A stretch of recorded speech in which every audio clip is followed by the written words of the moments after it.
ಕೆಲವೇ ಕ್ಷಣಗಳಲ್ಲಿ ಸಿದ್ಧಗಂಗಾ ಮಠಕ್ಕೆ ಅಮಿತ್ ಶಾ ಭೇಟಿ, ಶ್ರೀಗಳ ಜೊತೆ ಪ್ರತ್ಯೇಕ ಧರ್ಮದ ಕುರಿತು ಚರ್ಚೆ, ಲಿಂಗಾಯತ ಅಸ್ತ್ರಕ್ಕೆ ಪ್ರತ್ಯಸ್ತ್ರ ಬಿಡ್ತಾರಾ ಬಿಜೆಪಿ ಚಾಣಕ್ಯ?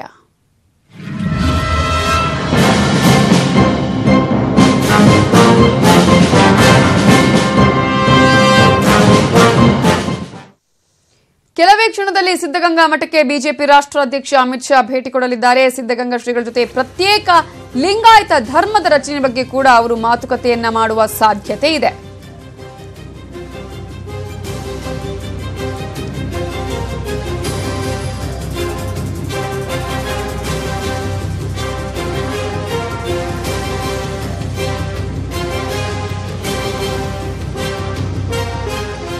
ಕೆಲವೇ ಕ್ಷಣದಲ್ಲಿ ಸಿದ್ಧಗಂಗಾ ಮಠಕ್ಕೆ ಬಿಜೆಪಿ ರಾಷ್ಟ್ರಾಧ್ಯಕ್ಷ ಅಮಿತ್ ಶಾ ಅವರು ಭೇಟಿಯನ್ನ ಕೂಡ ಕೊಡಲಿದ್ದಾರೆ. ಸಿದ್ಧಗಂಗಾ ಶ್ರೀಗಳ ಜೊತೆ ಅವರು ಮಾತುಕತೆಯನ್ನ ಕೂಡ ನಡೆಸಲಿದ್ದಾರೆ. ಪ್ರತ್ಯೇಕ ಲಿಂಗಾಯತ ಧರ್ಮ ರಚನೆ ಬಗ್ಗೆ ಮಾತುಕತೆ ಮಾಡುವಂತಹ ಸಾಧ್ಯತೆಗಳು ಕೂಡ ಕಂಡು ಬರ್ತಾ ಇದೆ. ಯಾಕಂದ್ರೆ ಈಗಾಗಲೇ ಕೇಂದ್ರಕ್ಕೆ ರಾಜ್ಯ ಸರ್ಕಾರ ಶಿಫಾರಸನ್ನು ಮಾಡಿದೆ, ಪ್ರತ್ಯೇಕ ಧರ್ಮವನ್ನ ಮಾಡಬೇಕು ಅನ್ನುವಂತಹ ನಿಟ್ಟಿನಲ್ಲಿ.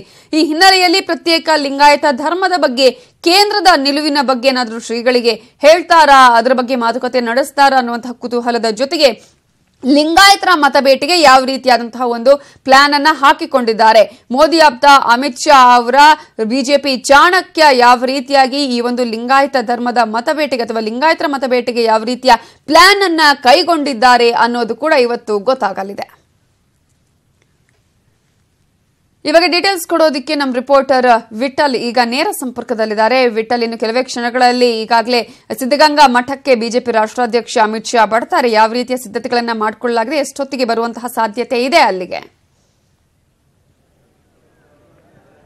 ನವಿತಾ, ಏನಿವತ್ತು ಸಿದ್ಧಗಂಗಾ ಮಠಕ್ಕೆ ಇದೇ ಮೊದಲ ಬಾರಿಗೆ ಬಿಜೆಪಿ ರಾಷ್ಟ್ರೀಯ ಅಧ್ಯಕ್ಷ ಅಮಿತ್ ಶಾ ಬರ್ತಿರತಕ್ಕಂಥದ್ದು. ಏನಂದ್ರೆ ಬೆಳಿಗ್ಗೆ ಸುಮಾರು 5 ಗಂಟೆಯಿಂದನೂ ಕೂಡ ಇಲ್ಲಿ ಸಾಕಷ್ಟು ಪೊಲೀಸ್ ಸಿಬ್ಬಂದಿಗಳು ನಿಯೋಜನೆಯಾಗಿದ್ದಾರೆ. ಮತ್ತೆ ಯಾವುದೇ ರೀತಿಯಲ್ಲೂ ಕೂಡ ಎಲ್ಲೂ ಒಂದು ಸಾಸಿವೆ ಕಾಳಿನಷ್ಟು ಕೂಡ ಲೋಪ ಆಗದಂಗೆ ಕೂಡ ಎಲ್ಲ ಪೊಲೀಸ್ ವ್ಯವಸ್ಥೆ ಮಾಡಲಾಗಿದೆ. ಮತ್ತೆ ಜೊತೆಗೆ ಈಗಾಗಲೇ ಕೂಡ NSC ತಂಡ ಆಗಮಿಸಿದ್ದು ಅವರಿಗೆ ಒಂದು Z+ ಸೆಕ್ಯೂರಿಟಿ ಶ್ರೀರಕ್ಷಣೆ ನೀಡಲಾಗಿದೆ. ಈ ಒಂದು ಹಿನ್ನೆಲೆಯನ್ನು ಏನು ಇವತ್ತು ಮಠಕ್ಕೆ ಬರ್ತಾ ಇದ್ದಾರೆ, ಆ ಮಠಕ್ಕೆ ಬರ್ತಿರೋ ಹಿನ್ನೆಲೆಯಲ್ಲಿ ಸುಮಾರು ಮಠದ ಭಕ್ತಾದಿಗಳಾಗಿರ್ಬೋದು ಅಥವಾ ಮಠದ ಆಡಳಿತ ಮಂಡಳಿ ಆಗಿರ್ಬೋದು ಎಲ್ಲರೂ ಪ್ರತಿಯೊಬ್ಬರು ಕೂಡ ಇವತ್ತು ಅಮಿತ್ ಶಾ ಅವ್ರನ್ನ ತುಂಬು ಹೃದಯದಿಂದ ಸ್ವಾಗತ ಮಾಡ್ಕೊಳ್ಳಿಕ್ಕೆ ಕಾಯ್ತಾ ಇದ್ದಾರೆ. ಮತ್ತೆ ಈಗಾಗಲೇ ಬಿಜೆಪಿ ಹಲವು ಮುಖಂಡರು ಮತ್ತೆ ಜಿಲ್ಲಾಧ್ಯಕ್ಷ ಜ್ಯೋತಿ ಗಣೇಶ್ ಆಗಿರ್ಬೋದು, ಮತ್ತೆ ಜಿಲ್ಲಾ ಬಿಜೆಪಿ ಮುಖಂಡ ಮತ್ತೆ ಮಾಜಿ ಸಚಿವ ಸೊಗಡು ಶಿವಣ್ಣ ಆಗಿರ್ಬೋದು ಬೆಳಿಗ್ಗೆಯಿಂದನೂ ಕೂಡ ಇಲ್ಲಿ ಮಠದಲ್ಲಿ ಠಿಕಾಣಿ ಇರತಕ್ಕಂಥದ್ದು. ಮತ್ತೆ ಕಿರಿಯ ಶ್ರೀಗಳೇನಿದ್ದಾರೆ ಅವರ ಜೊತೆ ಹಲವಾರು ಬಾರಿ ಮಾತುಕತೆ ನಡೆಸಿದ್ದಾರೆ. ಮತ್ತೆ ಹಿರಿಯ ಪೊಲೀಸ್ ಅಧಿಕಾರಿಗಳು ಕೂಡ ಬಂದು ಇಲ್ಲಿ ಸಾಕಷ್ಟು ರೀತಿಯಲ್ಲಿ ಹೇಗಿದೆ ಸೆಕ್ಯೂರಿಟಿ ಎಂಬುದನ್ನು ಚೆಕ್ ಮಾಡಿದ್ದಾರೆ. ನಿಮಿತ್ತ ಓಕೆ ವಿಠಲ್, ನೀವು ಹೇಳಿದ್ರಿ ಇನ್ನು ಕೆಲವೇ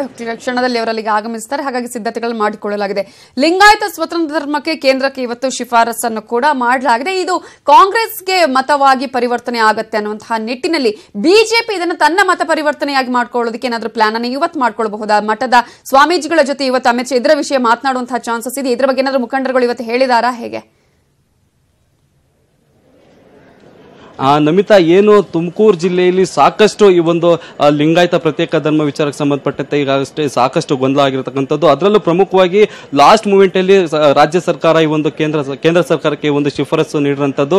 ಇದಕ್ಕೆ ಏನು ಬಿಜೆಪಿ ಯಾವ ನಿಲುವು ತಗೊಳುತ್ತೆ ಅಂದ್ರೆ ಕೇಂದ್ರ ಸರ್ಕಾರ ಯಾವ ನಿಲುವು ತಗೊಳುತ್ತೆ ಎಂಬುದೇ ಒಂದು ಯಕ್ಷ ಪ್ರಶ್ನೆಯಾಗಿದೆ. ಈ ನೆಲೆಯಲ್ಲಿ ಇವತ್ತು ಏನು ಮತಬೇಟೆಗೆ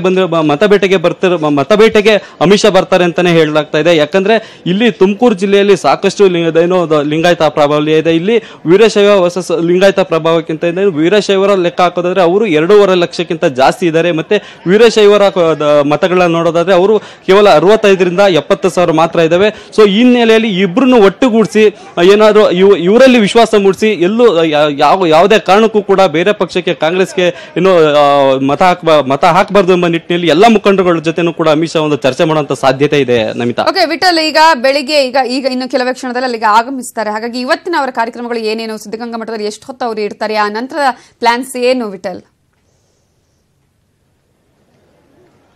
ಈಗ 9:40ಕ್ಕೆ ಅವರು ತುಮಕೂರಿನ ಯೂನಿವರ್ಸಿಟಿಯ ಹೆಲಿಪ್ಯಾಡ್ಗೆ ಬಂದಿಳ್ತಾರೆ. ಅಲ್ಲಿಂದ 5 ನಿಮಿಷಗಳ ಕಾಲ ಏನು ತುಮಕೂರಿನ ಸಿದ್ಧಗಂಗಾ ಮಠಕ್ಕೆ ಅವರು ಆಗಮಿಸುತ್ತಾರೆ. ಇಲ್ಲಿ ಸಿದ್ಧಗಂಗಾ ಶ್ರೀಗಳನ್ನ ಭೇಟಿ ಮಾಡಿ ಅವರ ಒಂದು ಆರೋಗ್ಯ ವಿಚಾರಿಸಿ ಅವರ ಆಶೀರ್ವಾದ ಪಡೆದು ಮತ್ತೆ 20 ನಿಮಿಷಗಳ ಕಾಲ ಅವರ ಕುಶಲೋಪಚಾರ ವಿಚಾರಿಸಿ ಮತ್ತೆ ಅವರು ಇಲ್ಲಿ ಒಂದು ಉಪಹಾರ ಸೇವಿಸಿ ಮತ್ತೆ ಅವರು 9:45ಕ್ಕೆ ಮತ್ತೆ ತುಮಕೂರಿನ ಹೆಲಿಪ್ಯಾಡ್ಗೆ ಹೋಗ್ತಾರೆ. ಅಲ್ಲಿಂದ ಇವರು ಏನು 10 ಗಂಟೆಗೆ ಅವರು ತಿಪ್ಟೂರ್ ಕಡೆ ಪ್ರಯಾಣ ಬೆಳೆಸ್ತಾರೆ. ಅಲ್ಲೂ ಕೂಡ ಏನು ತಿಪ್ಟೂರ್ನಲ್ಲಿ ಅಲ್ಲೂ ಲಿಂಗಾಯತರ ಪ್ರಾಬಲ್ಯ ಜಾಸ್ತಿ ಇರೋದ್ರಿಂದ ಅಲ್ಲಿ ತೆಂಗು ಬೆಳೆಗಾರರ ಜೊತೆ ಒಂದು ಬೃಹತ್ ಸಮಾವೇಶ ಆಯೋಜನೆ ಆಗಲಿ, ಅಲ್ಲೂ ಕೂಡ ಏನು ಸಾಕಷ್ಟು ಇದು ಮತಬೇಟೆಯಾಗಿ ಏನಾದ್ರು ಒಂದು ಸ್ಪೀಚ್ ಕೊಡೋ ಒಂದು ಚಾನ್ಸಸ್ ಇರುತ್ತೆ ನಮಿತಾ. ಓಕೆ, ಅಂದ್ರೆ ಈಗ ಸಿದ್ಧಗಂಗಾ ಮಠದಲ್ಲಿ ನೀವು ಇದೀರಿ, ಅಲ್ಲಿ ಆ ವಾತಾವರಣವನ್ನ ಏನಾದ್ರು ಸ್ವಲ್ಪ ತೋರಿಸುವಂತ ಪ್ರಯತ್ನ ಮಾಡಬಹುದು ವಿಠಲ್? ಹಾಗೆ ವಿದ್ಯಾರ್ಥಿಗಳ ಜೊತೆ ಏನಾದ್ರು ಸಂವಾದ ಇರುವಂತಹ ಚಾನ್ಸಸ್ ಇದೆಯಾ ಹೇಗೆ, ಅಥವಾ ಈ ಪ್ಲಾನ್ ಅಲ್ಲಿ ಅವೆಲ್ಲವೂ ಯಾವುದು ಇಲ್ವಾ ಹೇಗೆ ಅಂತ? ಖಂಡಿತ ನವಿತಾ, ಈಗ ನಾನು ನಮ್ಮ ಕ್ಯಾಮ್ರಾ ಪರ್ಸನ್ ಹೇಳ್ತೀನಿ, ಅವ್ರೀಗ ಏನು ತೋರಿಸ್ತಾರೆ. ಈಗ ನೋಡಿ, ಈಗ ನಾವು ಶ್ರೀ ಸಿದ್ಧಗಂಗಾ ಮಠದಲ್ಲಿ ಹೊಸ ಮಠದಲ್ಲಿ ಇದ್ದೀವಿ. ಈಗ ಅಮಿತ್ ಶಾ ಅವರು ನೇರವಾಗಿ ಸಿದ್ಧಗಂಗಾ ಮಠದ ಹೊಸ ಮಠಕ್ಕೆ ಬರ್ತಾ ಇದ್ದಾರೆ. ಯಾರೇ ಅಂದ್ರೆ ಗೆಸ್ಟ್ಗಳು ಬರಲಿ, ಇಷ್ಟು ದಿನ ಅವರಿಗೆ ಶ್ರೀಗಳನ್ನ ಭೇಟಿ ಮಾಡೋದಕ್ಕೆ ಹಳೆ ಮಠಕ್ಕೆ ಅವಕಾಶ ಮಾಡಿಕೊಡ್ಲಾಗ್ತಿತ್ತು. ಆದರೆ ಇದೇ ಮೊದಲ ಬಾರಿಗೆ ಸಿದ್ಧಗಂಗಾ ಶ್ರೀಗಳನ್ನ ಭೇಟಿ ಮಾಡೋದಕ್ಕೆ ರಾಷ್ಟ್ರೀಯ ಅಧ್ಯಕ್ಷ ಅಮಿತ್ ಶಾ ಅವರಿಗೆ ಹೊಸ ಮಠದಲ್ಲಿ ಅವಕಾಶ ಮಾಡಿಕೊಡ್ಲಾಗಿದೆ. ಈಗಾಗಲೇ ಸಾಕಷ್ಟು ಬಿಜೆಪಿ ಮುಖಂಡರು ಮತ್ತೆ ಪೊಲೀಸ್ ಸಿಬ್ಬಂದಿಗಳು ಅಲ್ಲಿ ಜಮಾವಣೆ ಮಾಡಿರತಕ್ಕಂಥದ್ದು. ಈಗ ಗಮನಿಸಬಹುದು ವಿಜುವಲ್ ಅಲ್ಲಿ. ಈಗ ಜಿಲ್ಲಾ ವರಿಷ್ಠಾಧಿಕಾರಿ SP ಅವರು ಕೂಡ ಬಂದ್ರು, ಅವರು ಕೂಡ ಬಂದು ಈಗ ಚೆಕ್ ಮಾಡ್ತಾ ಇದ್ದಾರೆ. ಮತ್ತೆ ಇನ್ನೊಂದು ವಿಶೇಷ ಅಂದ್ರೆ ಇವತ್ತು ಸಿದ್ಧಗಂಗಾ ಮಠದಲ್ಲಿ SSLC ಎಕ್ಸಾಮ್ಸ್ ನಡೀತಾ ಇರೋದ್ರಿಂದ, ಗಣಿತ ಎಕ್ಸಾಮ್ಸ್ ನಡೀತಾ ಇರೋದ್ರಿಂದ ಅವರಿಗೆ ಮಕ್ಕಳಿಗೆ ಯಾವುದೇ ರೀತಿಯಾದಂತಹ ಸಮಸ್ಯೆ ಆಗಬಾರ್ದು, ಮತ್ತೆ ಇಲ್ಲಿ ಯಾವುದೇ ಕಾರಣಕ್ಕೂ ನೂಕು ನುಗ್ಗಾಟ ಆಗಬಾರ್ದು ಎಂಬ ದೃಷ್ಟಿಯಿಂದ ಪೊಲೀಸಿನವರು ಒಂದು ಏನು ಉತ್ತಮ ಒಂದು ಸೆಕ್ಯೂರಿಟಿ ಕೊಡೋದ್ರ ಮೂಲಕ ಯಾವುದೇ ರೀತಿಯಾದಂತಹ ಗೊಂದಲಕ್ಕೆ ಎಡೆ ಮಾಡಿಕೊಟ್ಟಿಲ್ಲ Namita. Okay, thank you Vithal ಡೀಟೇಲ್ಸ್ಗೆ.